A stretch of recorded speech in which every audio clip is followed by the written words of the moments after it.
어제 저녁에 우리 김엽자 권사님이 뇌출혈 수술을 하셨어요. 동문산 병원에서. 화장실에서 이렇게 2번 넘어지셔가지고 조금씩 뇌출혈이 됐었던 것 같아요. 그래서 어제 저녁에 갑자기 병원에 가셔서 수술을 잘 하셨고, 그래도 많이 뇌출혈이 안 된 것 같았어요. 1시간 정도에 간단하게 수술이 잘 끝나셔서 오늘은 중환자실에 계신데 회복이 잘 되시면 또 바로 퇴원하게 되실 줄 믿습니다. 성도 여러분들이 꼭 같이 기도해 주시기를 바랍니다. 여러분, 주무시다가 화장실 가고 싶을 때, 그리고 새벽에 일어나셔서 교회 오려고 이제 화장실에 이렇게 가실 때 화장실에서 넘어지지 않도록 항상 조심하시면 좋겠어요. 이제 자다가 일어나서 가게 되면 좀 잠이 덜 깬 상태로 이렇게 들어가기 때문에 넘어질 가능성이 많습니다. 특별히 화장실의 타일이 미끄러운 부분들이 많이 있어서 여러분이 거기에 물이 묻어 있거나 그러면은 넘어질 가능성이 많기 때문에 특별히 여러분들이 새벽에 항상 더 조심하셔서 건강을 좀 잘 지키시기를 바랍니다. 연세가 드시면 건강이 제일 중요하죠. 네, 그래요. 하루하루 이렇게 우리가 하나님이 주신 힘으로 일어나서 하루하루를 산다는 거 참 감사한 일인데, 하나님이 저와 여러분에게 특별히 힘도 주시고 건강을 지켜주시기를 원하고 우리도 건강을 잘 관리해야 합니다. 그래야 이 노년의 질병으로 고통받지 않고 하나님의 은혜 가운데서 평안한 삶이 되어질 줄 믿습니다. 자, 여러분, 우리가 이제 고난의 문제를 구체적으로 살펴보고 있는데요. 어제는 13절에서 우리가 나라의 제도, 또 왕과 총독들에게 순종해야 될 부분들을 말씀하고 있어요.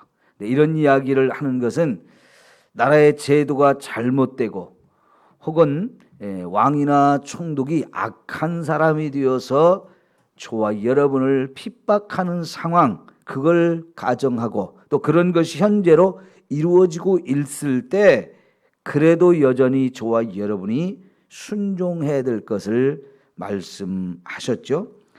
그랬던 이유가 12절과 15절에 똑같은 이야기가 반복되어지고 있는데요. 15절을 한번 볼까요? 곧 선행으로 어리석은 사람들의 무식한 말을 막으시는 것이라, 이렇게 표현을 했어요. 저와 여러분이 그런 가운데서도 선을 행해야 된다.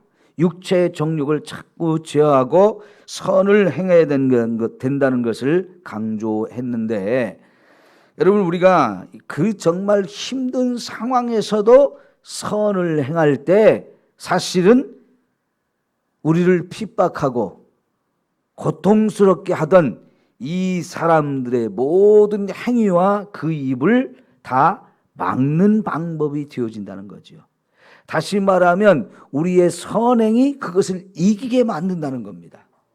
그리고 우리가 선을 행할 때 그들이 얼마나 어리석은 사람들이었는지, 또 그리가 정말 무식한 말을 한 사람들이라는 것을 결국은 드러나게 되어진다는 거지요. 여러분, 로마서에 보면 악으로 악을 갚지 말라고 그랬어요. 오히려 선으로 악을 갚으라 그랬어요.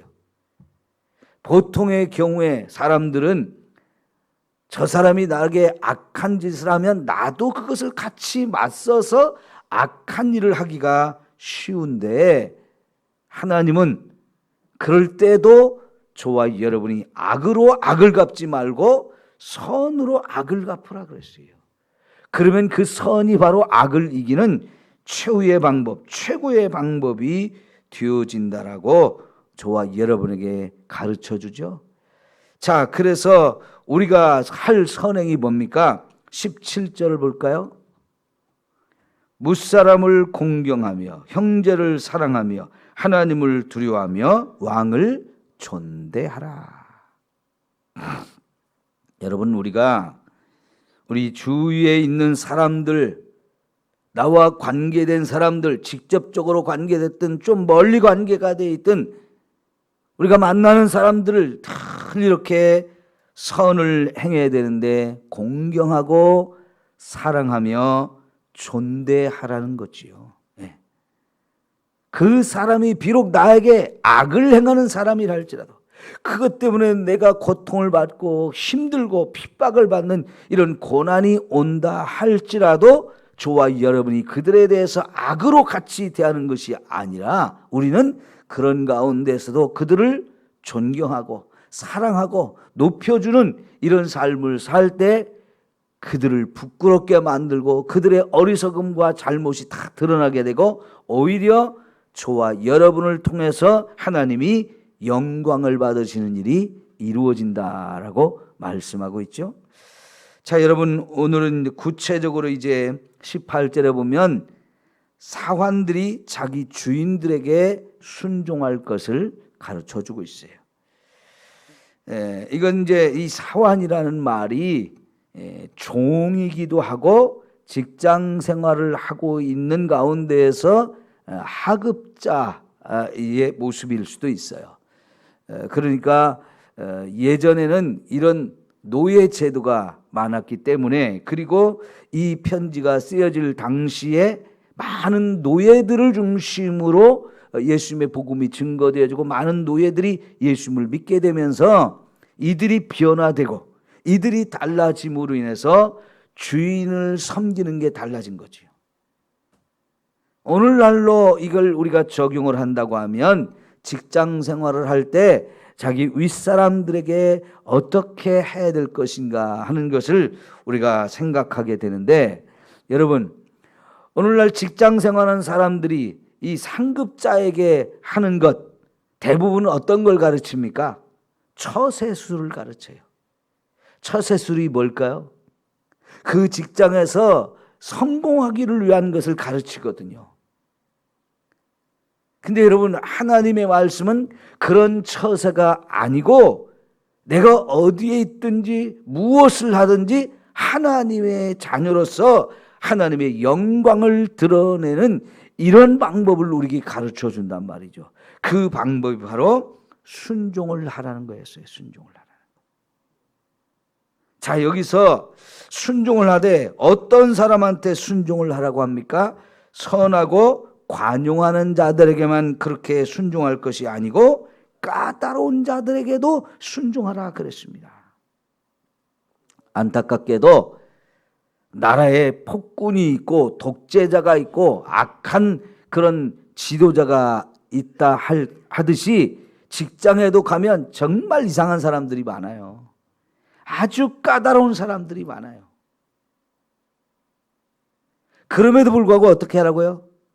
순종하라 그랬어요. 왜 우리가 그렇게 순종해야 되나요? 결국은 선이 악을 이기기 때문입니다. 여러분, 너나 할 것 없이 가장 우리에게 심각한 문제는 결국 죄 문제예요. 죄 문제. 우리 속에 죄성이 있고 그 죄성이 우리를 어느 순간에 이렇게 악하게 만들지 사실은 아무도 몰라요. 한 나라의 왕이라도 스스로 자기 속에서 올라오는 이 죄 문제를 해결할 능력이 없으면 그 사람이 악한 사람이 되어줄 수 있는 거예요. 직장에서 세상적으로 성공하고 출세하고 그래서 높은 지위를 가졌다 할지라도 그 사람이 자기 속에 있는 이 죄된 성품을 다스리지 못하면 그 사람이 밑에 사람들을 막 괴롭히고 힘들게 할 수 있는 것 얼마든지 가능한 겁니다. 그러니까 우리가 저 사람이 왜 나를 이렇게 괴롭히는가? 이런 걸 생각할 때 힘들다, 어렵다 이것만 생각할 것이 아니고 저게 바로 인간의 죄 문제구나. 저 사람도 결국은 세상적으로는 성공했고 높은 자리에 올라갔고 출세를 했다 하지만은 자기 자신의 이 속에서 끌어오는 죄성, 육체의 정욕 이런 것들을 제대로 다스리지 못하고 그런 것에 종이 되어버리니까 결국은 밑에 사람들을 저렇게 힘들게 하고 나를 이렇게 고통스럽게 하는구나. 바로 우리는 그 부분을 봐야 된다는 거죠. 그러면 그런 사람한테 나도 같이 이 내 속에서 올라오는 이 죄된 성품을 가지고 같이 맞서 싸울 게 아니고 원수를 갚으려고 할 게 아니고 우리는 내 자신의 이 죄성을 자꾸 다스리고 제어하면서 선을 행할 때에 여러분 그것이 사람을 감동시키고요. 그것이 세상을 변화시키는 가장 좋은 방법이 되어진다 하는 거지요. 여러분 여기 16절 한번 보세요. 우리가 어떤 은혜를 받았는지를 가르쳐 주는데요. 너희는 자유가 있으나 그랬어요. 하나님께서 저와 여러분을 구원하실 때 우리에게는 자유를 주셨다는 거예요. 이 자유는요, 하나님이 저와 여러분을 인격적으로 하나님의 형상을 닮은 최고의 존재로 지어주셨다는 것을 말하는 것이고요. 그 자유를 우리가 죄 때문에 빼앗긴 거예요. 죄를 짓는 순간부터 우리는 죄의 종이 되고 마귀의 종이 돼서 죄가 시키는 대로 또 마귀가 끄는 대로 계속 끌려다니면서 거기에 종 노릇을 했는데 이제는 저와 여러분이 하나님이 본래 우리를 지으실 때 주셨던 그 자유와 그리고 그 하나님의 형상, 하나님이 주셨던 고귀한 인격, 인권 이런 것들을 하나님이 다 다시 회복시켜 주셔서 저와 여러분에게 참된 자유가 주어진 거예요. 그래서 예수님께서 진리를 알지니 진리가 너희를 어떻게 한다? 자유케 하리라고 말씀하셨어요. 진리 대신 예수님께 돌아가면 그동안 우리를 막 사로잡아서 죄의 길로 끌고 가고 죽음의 길로 끌고 가고 악한 마귀의 종로로 타던 저와 여러분 이 모든 것에서부터 끊어버리고 참된 자유를 갖게 해주셨어요. 그럼 여러분 이제 우리가 자유를 가진 사람으로서 이 자유를 마음껏 누리며 살 수 있는 존재가 되었는데 여러분 현실을 보면 나는 남의 밑에서 지금 종살이를 하고 있는 사람이에요. 나는 남의 밑에서 지금 하급자예요. 세상적으로 출세하지 못해서 내 위에 상급자가 너무 많아요. 그런 상급자들을 다 모셔야 되는 이 처지에 있어요. 그러나 여러분 그런 가운데에서도 우리 하나님을 믿는 사람들은 나는 종이 아니다. 나는 자유자다. 이 믿음을 갖고 살아야 된다는 것입니다. 그러면 이 말이 자칫 잘못하면 하나님이 내게 자유를 주셨는데 내가 노예 생활하면 안 되지 하면서 그 노예 생활을 벗어나려고 이렇게 하라는 얘기는 아니라는 거예요. 남의 밑에 들어가서 직장에서 생활해서 맨날 자존심 상하고 그냥 욕이나 먹고 잘해도 칭찬도 못 받고 빚도 안 나는 이런 생활 지겨워서 직장 생활 못 하겠다 이러라는 얘기가 아닙니다. 비록 현실적으로는 내가 종이고 현실적으로는 내가 아직 출세를 못하고 성공하지 못해서 남의 밑에서 일한다 할지라도 나는 자유인이다 이런 마음을 갖고 살라는 것이에요. 이게 쉽지 않아요. 그러나 진짜 하나님 안에서 자유를 얻은 사람은 남의 밑에서 종살을 해도 마음은 자유가 있어요. 그러니까 억지로 마지 못해서 종살을 하는 게 아니고 내가 비록 종일지라도 나는 자유인이다. 이런 마음을 갖고 사는 사람은요. 그 속에서 진짜 자유를 누리는 거예요. 그게 바로 요셉 같은 사람이에요. 여러분 요셉이 얼마나 억울하게 형들에 의해서 완전히 죽을 뻔하다가 노예로 팔렸습니까? 이제 10대 중반에 어린 나이에 아버지 밑에서 막 사랑만 받고 호의호식하며 살던 이렇게 편안하게 살던 사람이 갑자기 남의 나라에 종으로 팔려갔을 때 이거 어떻게 감당이 됩니까? 그런데 놀랍게도 그는 애굽의 종으로 팔려간 자리에서도 하나님 믿는 자라고 하는 이 확실한 의식을 갖고 살다 보니까 그 종살이가 막 마지못해서 하는 게 아니고요, 감사함으로 즐거움으로 했어요.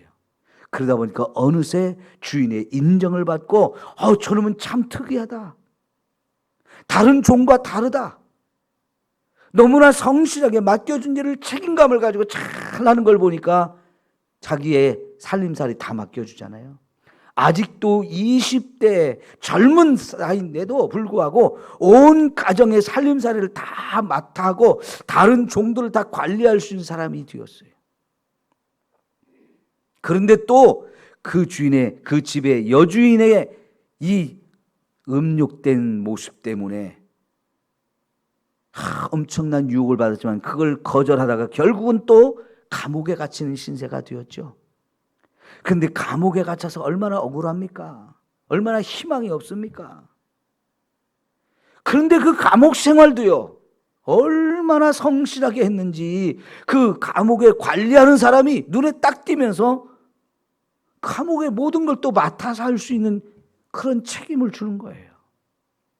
그럴 때 여러분, 특별히 거기에 왕의 최고의 사랑을 받던 두 사람이 갑자기 죄수가 되어 여기 갇혔는데 그 사람들을 또 잘 섬겼어요. 그런데 어느덧이요, 이 왕의 최고의 총애를 받던 이 죄수가 된 사람들이 어린 요셉에게 자기들의 속 얘기를 다 털어놓는 사람이 되어져요. 여러분, 그게 그냥 되어지는 일이겠어요? 최고위층에서 놀던 사람입니다. 그 사람 눈에 저 히브리 사람으로서 여기 노예로 팔려와가지고 감옥에 와 있는 이 어린아이, 20대 청춘, 그 사람한테 자기 속 얘기 할 것 같아요? 근데 이상하게 그 요셉에게 속 얘기 다 한단 말이죠. 어떻게 그렇게 되는 겁니까? 얼마나 신뢰를 얻었으면, 얼마나 최선을 다해 섬겼으면 그렇겠어요. 그렇게 할 수 있는 이유가 뭡니까? 그렇게 할 수 있는 이유는 나는 하나님 믿는 사람으로서 자유자다, 내가 종이고 감옥에 갇힌 사람이지만 이까짓과 아무 상관없다, 여전히 나는 자유인이야 하는 그 자유인의 마음을 가지고 자신의 자의적인 마음으로 최선을 다해 섬기고 충성하고 하다 보니까 언제나 인정받아요. 누구에게나 인정받아요. 그걸 통해서 결국은 요셉은 최고의 자리에 올라갈 수 있는 기회가 열리는 거거든요. 그런데 여기 어리석은 사람들은 그 자유를 가지고 자신의 악을 가리는 데 사용하더라는 거예요. 자유를 잘못 사용하는 거예요. 첫째는 자유를 가지고 방종하면서 악을 짓는데 이 자유를 쓴 거예요. 나는 자유다 하면서 마음껏 내가 모든 것 할 수 있다 그러는데, 여러분, 고린도전서에서 모든 것이 가하나 모든 것이 덕을 세우는 것은 아니다라고 그랬죠. 왜 그 말을 했습니까? 우리가 자유인이기 때문에 모든 걸 할 수 있지만 모든 걸 할 수 있다고 해서 다 해서는 안 된다는 거죠. 스스로가 자기 자신에게 브레이크를 걸을 수 있는 사람이 되어야 된다는 거죠. 그래야 덕을 세울 수 있다는 거죠.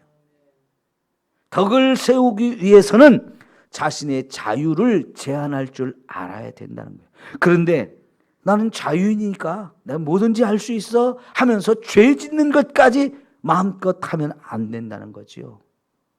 그리고 나서 또 하는 게 뭡니까? 내가 하나님 주신 이 자유를 가지고 내 죄를 가리는 대로 사용을 하더라는 거예요. 여러분, 우리는 그렇게 하면 안 되는 거지요. 그런 가운데서도 나는 여전히 하나님의 종이다, 이 마음을 가지고 살아야 된다는 거예요. 하나님이 내게 자유를 주셨지만 그 하나님 앞에는 내가 종이다. 그래서 내가 살면서 항상 하나님을 생각하고 하나님이 보실 텐데 하나님 앞에서 내가 거룩하게 살아야지, 죄 짓지 않고 살아야지, 이게 철저하게 내 속에 있어야 된다는 거죠.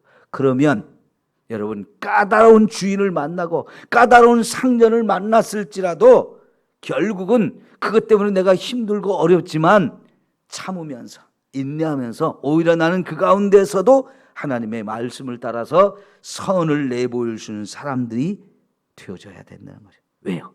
그것이 승리하기 때문입니다.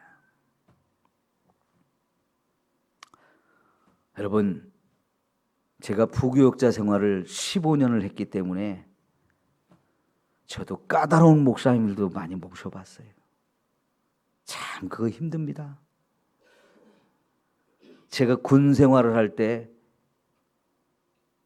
행정병 일을 몇 달 동안 한 적이 있었는데 조그만 방에서 중대장하고 둘이 같이 일도 하고 잠도 자고 그런 시간들이 많았어요. 근데 우리 중대장이 저보다 나이가 2살이나 어린 사람이었는데 인격적으로 성숙하지 못한 그런 분이었기 때문에 정말 아무것도 아닌 거 가지고 그냥 막 화를 내고 밤새 나는 잠을 자지 못하고 막 교환 작성을 해가지고 딱 새벽에 이제 다 했다고 내놓으면 눈 이렇게 뜨고 왜 이래 하면서 화를 내고 너무너무 힘들게 하는 그런 이 중대장을 모셨는데요. 그것도 지나 보니까 하나님이 저를 훈련하는 것이었더라고요. 근데 그렇게 남의 밑에서 까다로운 이런 사람들을 만나가지고 모셔야 되는 이 상황이 사실 힘들어요. 특별히 직장 다니는 사람들은 그래서 퇴근하면 집으로 바로 가기보다는 하루 종일 일터에서 쌓였던 스트레스를 풀기 위해서 술집으로 가가지고 동료들과 함께 모여가지고 이 사람은 어떻고 저 사람은 어떻고 막 상사들에 대해서 막 퍼붓는 얘기, 좋지 않은 얘기 막 하는 얘기, 뒷담화 하는 얘기 이런 것들을 많이 하고 그걸로 스트레스를 푸는 일들이 많은데요. 여러분, 저와 여러분은 그런 걸로 시간 보낼 필요가 없어요. 그런 거는 하나님께 맡기고 오히려 내가 할 수 있는 선하고 아름다운 일을 찾아서 그런 것에 우리의 시간을 보내는 거예요. 직장 퇴근하고 나서 여러분 나를 개발하는 시간, 내 취미 생활, 또 남에게 봉사하는 일 이런 거 찾으면요 할 일이 훨씬 더 많아요. 그런 일을 하다 보면 삶이 즐겁고 활력소가 생기고요 내 자신이 더 성장하고 발전하는 기회가 되어지지 매일 끝나자마자 그냥 술집으로 달려가서 거기서 스트레스 푼다고 그러다가 집에 녹초가 되어서 들어가는 사람, 아침에 일어나도 여전히 술이 덜 깨가지고 아침부터 음주운전이 되는 사람, 이런 사람들한테 무슨 소망이 있겠어요? 여러분, 그래서 하나님은 저와 여러분에게 그런 가운데서도 순종하라. 왜냐하면 그것이 바로 선을 행하는 것이기 때문이라는 거죠. 결국은 선으로 악을 이기는 겁니다. 하나님은 선한 자의 손을 들어주시기 때문에 그렇죠. 선한 자와 함께 하시는 분이 하나님이시고요. 악한 자는 결국은 심판하시는 분이기 때문에 이 일의 결국은 그렇게 결론이 맺어지게 되어 있어요. 그래서 저와 여러분 그런 상황 속에서도 하나님 앞에서 하나님의 종이다. 나는 하나님을 높이고 하나님 앞에서 내 삶을 하나님 보고 계신다라고 하는 이런 마음을 가지고 우리가 살아야 된다는 거지요. 여러분, 오늘 저와 여러분이 선으로 악을 이길 수 있기를 축원합니다. 기도합니다. 하나님 아버지,